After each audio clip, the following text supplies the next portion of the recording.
கண்ணியவர்களே, நம்முடைய ஹஜ்ரத் அவர்கள் பல்வேறு விதமான கருத்துக்களை எல்லாம் நமக்கு அள்ளித் தந்தார்கள். அல்லாஹ் தஆலா தனது திருமறையிலே கூறுவான், சீமத்துக்கும் இந்த குள்ளு மஸ்ஜிதினுடைய அலங்காரத்தை பற்றி பிடித்துக் கொள்ளுங்கள் என்பதாக அல்லாஹ் சொல்லுவார். அபூ ஹனீஃபா ரஹ்மத்துல்லாஹி அவர்கள் பள்ளிவாசலுக்கு வருவார்கள் என்று சொன்னால், குளித்துவிட்டு நல்ல பெரிய தொப்பியை அணிந்து அத்தர் பூசிக்கொண்டு உள்ளதிலேயே நல்ல ஆடையை அணிந்து கொண்டு என்னுடைய ரப்பை நான் பார்க்க போகிறேன், என்னுடைய ரப்பை நான் வணங்கப் போகிறேன் என்ற எண்ணத்தை பிரதிபலிக்கக்கூடிய வகையிலே அவர்கள் வருவார்.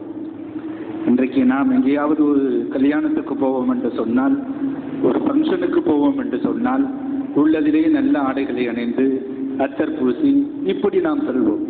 ஆனால் இமாம் அபூ ஹனீஃபா ரஹ்மத்துல்லாஹி அலைஹிவுடைய வரலாறுகளை பார்க்கின்ற பொழுது, பள்ளிவாசலுக்கு வருகின்ற பொழுது தன்னை எந்த அளவுக்கெல்லாம் அலங்கரித்துக் கொண்டு வர வேண்டுமோ அவ்வாறு அலங்கரித்துக் கொண்டு வருவார்கள் என்று நாம் பார்க்கிறோம்.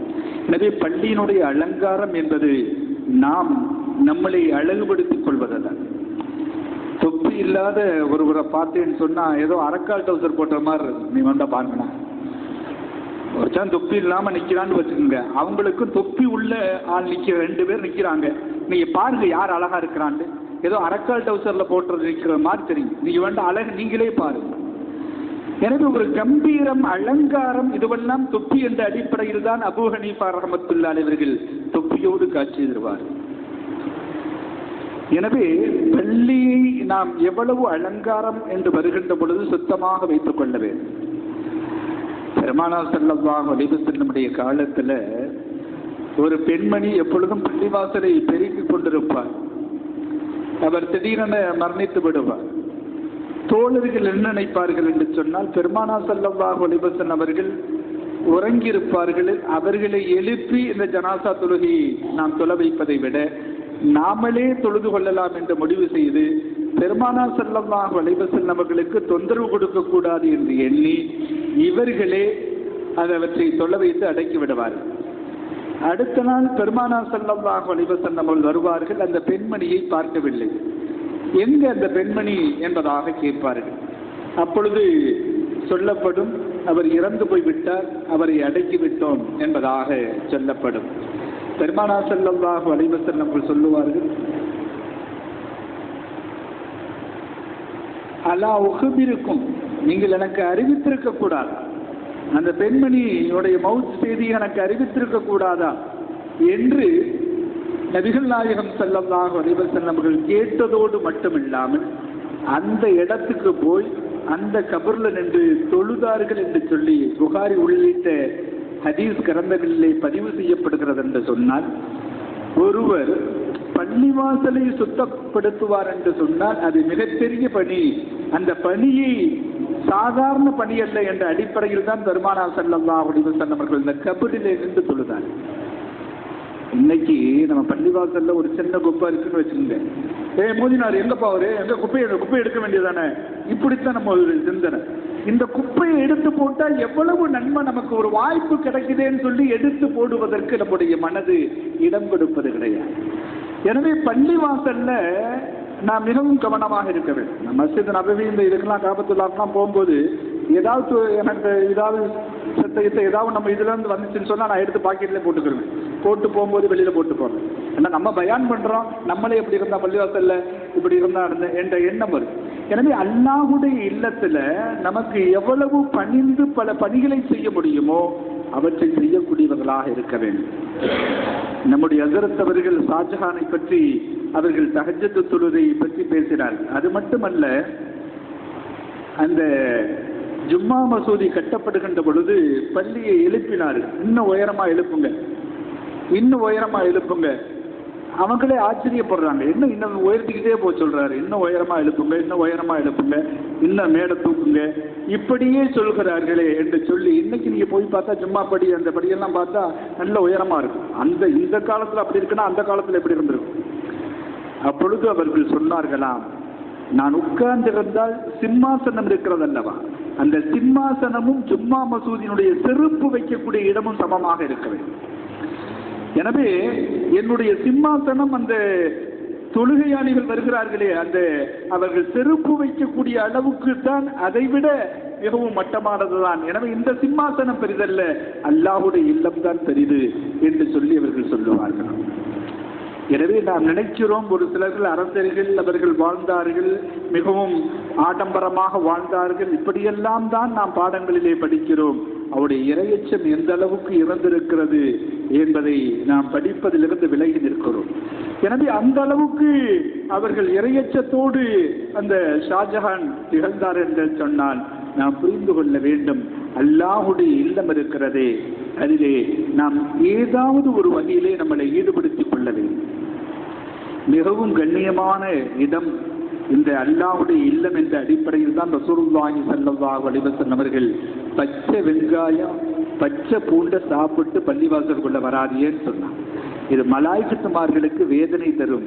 ஏன்னா நம்மளோட நம்ம மட்டும் தொழுகல, மலாய்க்கத்துமார்கள் தொழுகிறாங்க, ஜின்கள் தொழுகிறாங்க, அவங்களுக்கெல்லாம் அது வேதனை தரும்.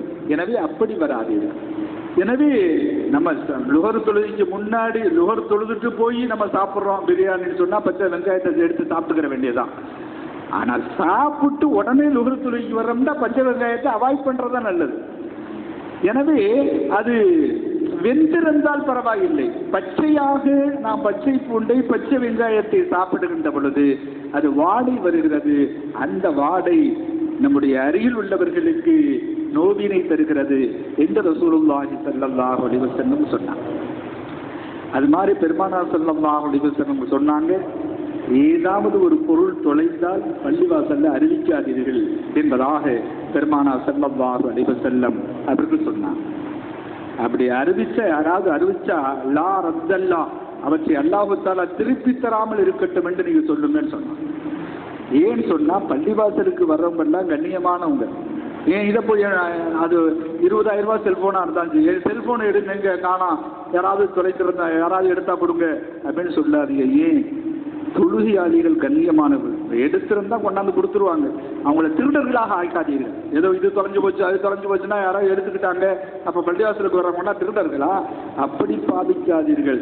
எனவே அவர்கள் கண்ணியமானவர்கள் என்று சொல்லி இஸ்லாம் நமக்கு சொல்லித் தருகிறது என்று சொன்னால், அல்லாஹ்வுடைய இல்லத்திற்கு வரக்கூடியவர்கள் மிகவும் கண்ணியமானவர்கள் என்பதை நம்முடைய மார்க்கம் நமக்கு சொல்லித் தருகிறது.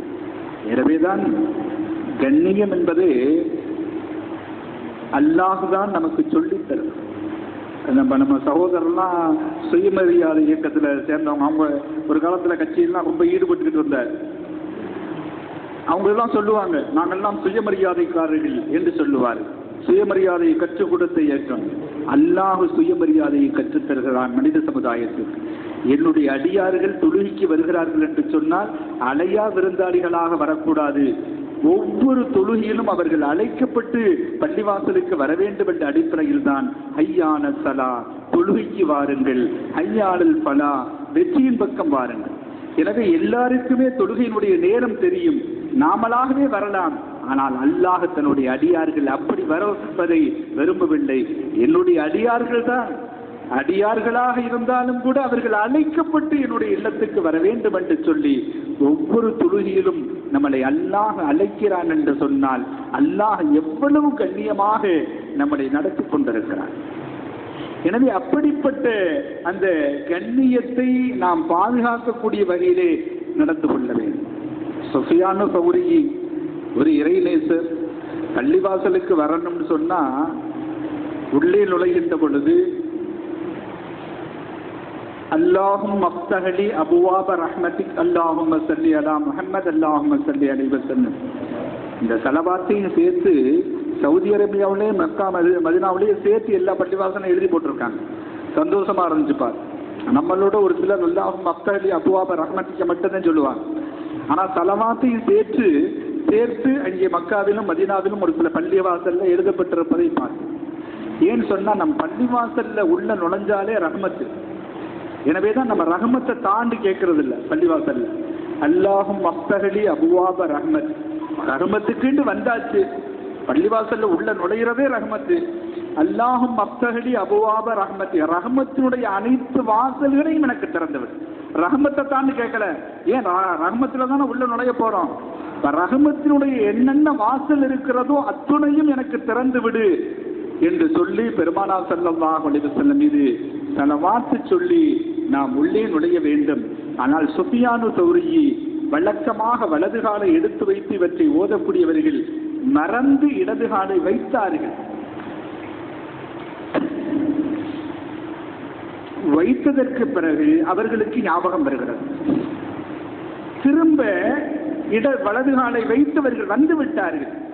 ஆனால் இருப்பினும் கூட இடது காலை வைத்ததின் காரணத்தால் சௌரே, நீ மாடுடா, நீ மாடு, வலது காலை எடுத்து வைத்து அல்லாஹும் அஃப்தஹலி அபுவாப ரஹ்மத்திக்கேன்னு சொல்லி உள்ள வராம இடது காலை வச்சுட்டேடா, நீ மாடுடா மாடுடான்னு தன்னையே மாடு மாடுன்னு சொல்லி உலகத்திலே எல்லா மக்களுக்கும் சுஃபியானு தௌரி என்று தன்னை அறிமுகப்படுத்திக் கொண்டார்கள். தன்னை தானே மாடு என்று மக்கள் அழைக்க வேண்டும். பின்னால் வரக்கூடியவர்கள் எல்லாம் இவற்றை உணர்ந்து கொள்ள வேண்டும்.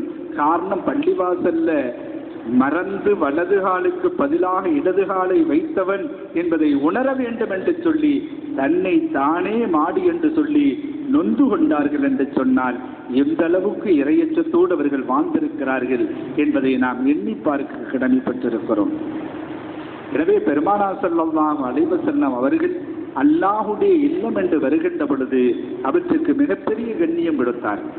இன்றைக்கு கூட இந்த பள்ளிவாசலை பார்த்த ஒரு கம்பீரமாக நம்ம உள்ள நுழைகின்ற பொழுது மகல்லா வாசிகள் வேண்டுமென்னா ரொம்ப குறைவாக இருக்கலாம். இன்ஷால்லா எதிர்காலத்தில் நிறைய வருவாங்க, இப்போ கூட வந்துகிட்டு இருப்பாங்க.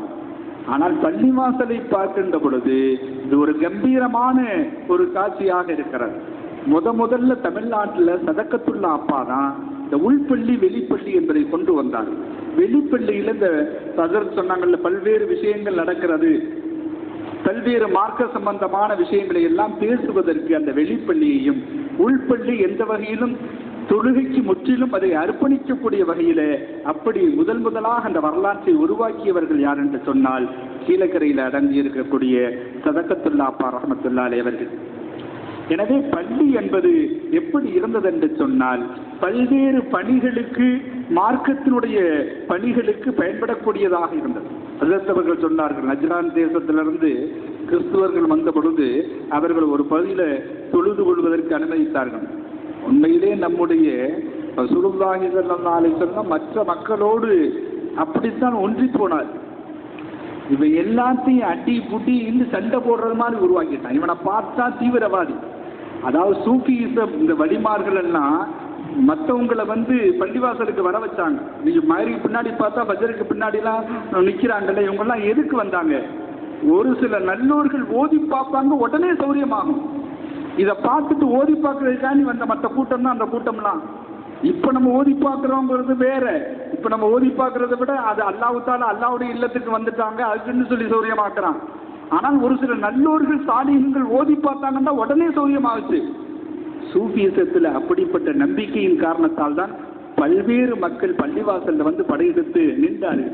இந்த வஹாபிச என்ன தெரியுமா ஆச்சு? நம்மளை எல்லாம் தீவிரவாதின்னு சொல்ல வச்சு.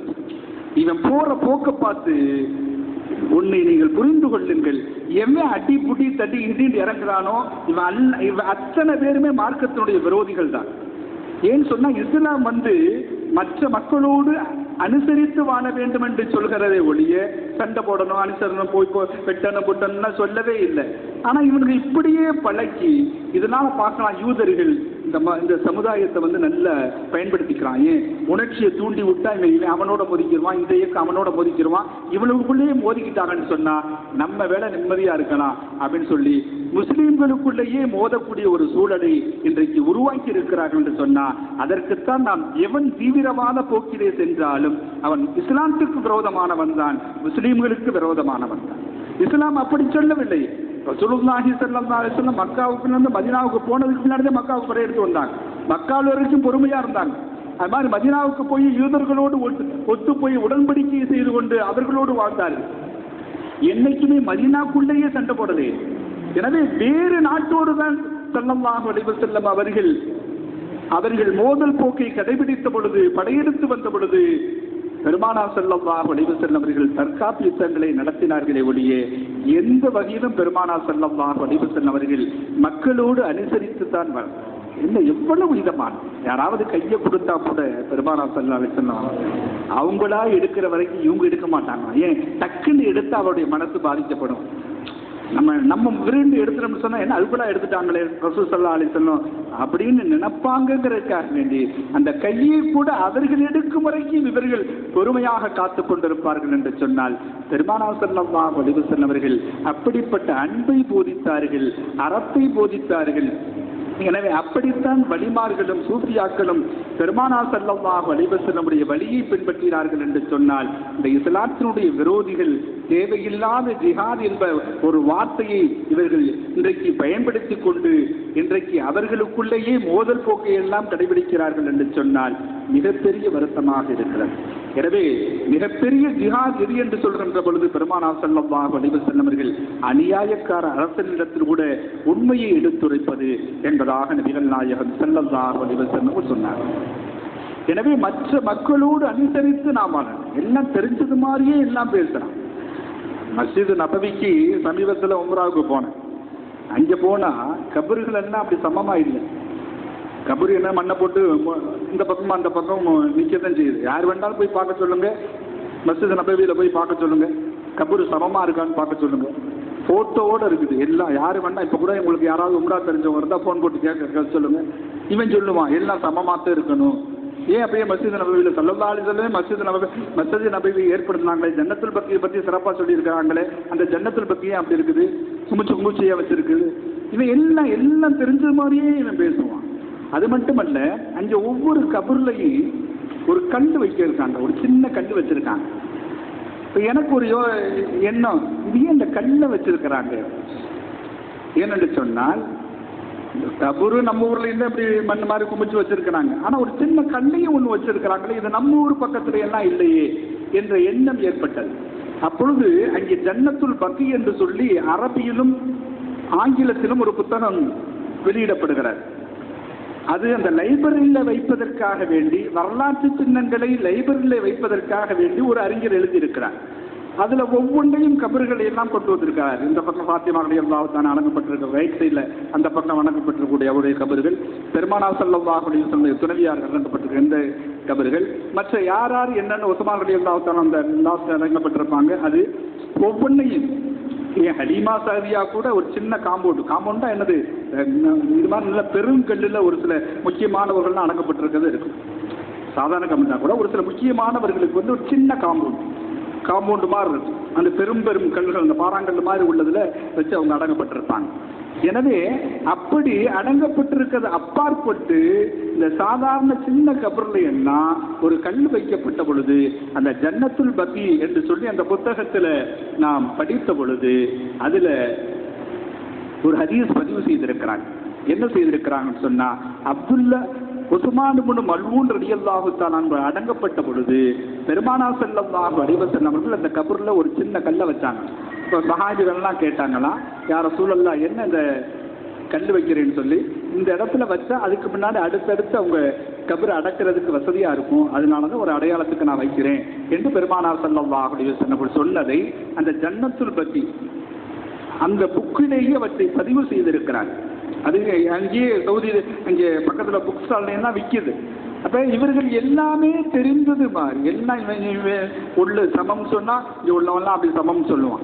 எனவே எல்லாமே தெரிந்தது மாதிரியே இவர்கள் பேசுகிறார்கள் என்று சொன்னால் நாம் புரிந்து கொள்ள வேண்டும், மார்க்கத்தை இன்றைக்கு ஒரு சில யூதர்கள் தவறான முறையில ஒரு சில அறிஞர்களை விலை பேசி விடுகிறார்கள், அல்லது இவர்களே புகுந்து மார்க்கத்தை கற்று இவர்களே வழிநடத்தி கொள்ளக்கூடிய சூழல் கூட இன்றைக்கு ஏற்பட்டிருக்கிறது என்று சொன்னால் நாம் புரிந்து கொள்ள வேண்டும், பெருமானார் ஸல்லல்லாஹு அலைஹி வஸல்லமுடைய அந்த பிரியம்தான் நம்மளை மென்மேலும் உயர வைக்கும். இந்த மார்க்கத்தில் அல்லாஹுடைய பிரியத்தையும் நமக்கு பெற்றுத்தரும் என்ற அடிப்படையில் தான் இது போன்ற மஜ்லிஸுகள் நமக்கு தேவைப்படுகிறது. எனவே பெருமானார் ஸல்லல்லாஹு அலைஹி வஸல்லம் சொல்லுவாங்க, ஈமான் இருக்கிறது அது மதீனாவிலே ஒதுங்கும், மதீனாவிலே போய் அடைக்கலம் தேடும். கமா தஹரிசுல் ஹய்யத்து இலா ஹுஜ்ரிஹா, ஒரு பாம்பு தன்னுடைய புற்றுக்குள் அடைக்கலம் தேடுவது போல ஈமான் கடைசியிலே மதீனாவில் தான் அடைக்கலம் தேடும் என்று நபிகள் நாயகம் ஸல்லல்லாஹு அலைஹி வஸல்லம் சொன்னாங்க. எனவே ஈமானே எங்கே போய் நிற்கும்னு சொன்னா, உலகத்துல எல்லா இடங்கள்லையும் குழப்பம் ஏற்படுகின்ற பொழுது பெருமானார் ஸல்லல்லாஹு அலைஹி வஸல்லம் அவர்களை தாங்கி இருக்கக்கூடிய மதீனாவில் தான் ஈமானுடைய அடைக்கலமே இருக்கிறது என்று பெருமானார் ஸல்லல்லாஹு அலைஹி வஸல்லம் எதை இருந்தாலும் சொல்லிடுவாங்க. எந்த விஷயமா இருந்தாலும், இந்த மார்க்கத்துக்கு பாதகமா இருந்தாலும் சரி, சாதகமா இருந்தாலும், தீர்க்கதரிசி தானே எது நடக்கிறதோ அதை சொல்லுவாங்க.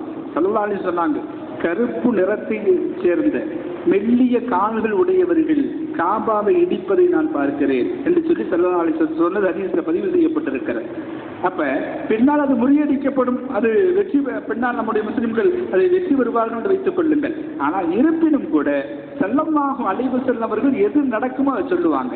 ஆனால் மதீனா இருக்கிறது, பெருமானார் ஸல்லல்லாஹு அலைஹி வஸல்லம் அவர்கள் ஈமான் அடைக்கலமாக கூடிய இடமே அந்த மதீனா என்று சொல்கிறார்கள் என்று சொன்னால், பெருமானார் ஸல்லல்லாஹு அலைஹி வஸல்லம் அவர்களை தாங்கி இருக்கக்கூடிய அந்த மதீனா எந்த அளவுக்கு சிறப்பு வாய்ந்தது என்று பெருமானார் ஸல்லல்லாஹு அலைஹி வஸல்லம் சொல்கின்ற பொழுது, இங்கே தஜ்ஜாலும் நுழைய முடியாது, மற்ற பிளேக் போன்ற நோய்களும் நுழைய முடியாது என்று சொன்னால், மதீனாவினுடைய வாயில்ல மலாய்க்கத்துமார்கள் இருக்கிறார்கள் என்று நபிகள் நாயகம் ஸல்லல்லாஹு அலைஹி வஸல்லம் அவர்கள் சொல்லுவார்.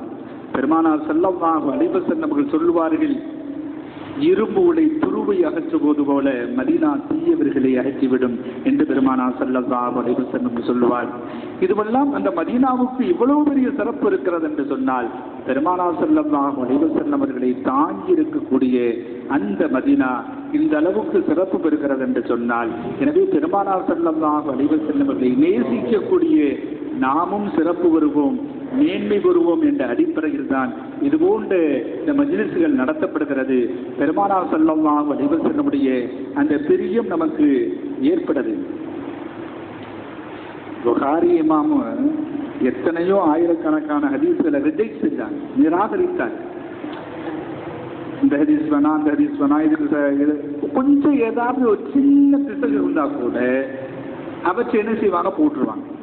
ஆனால் ஒரு ஹதீஸை புகாரி இமாம் கொண்டு வந்திருக்கிறார்கள், புகாரிலே கொண்டு வந்திருக்கிறாங்க.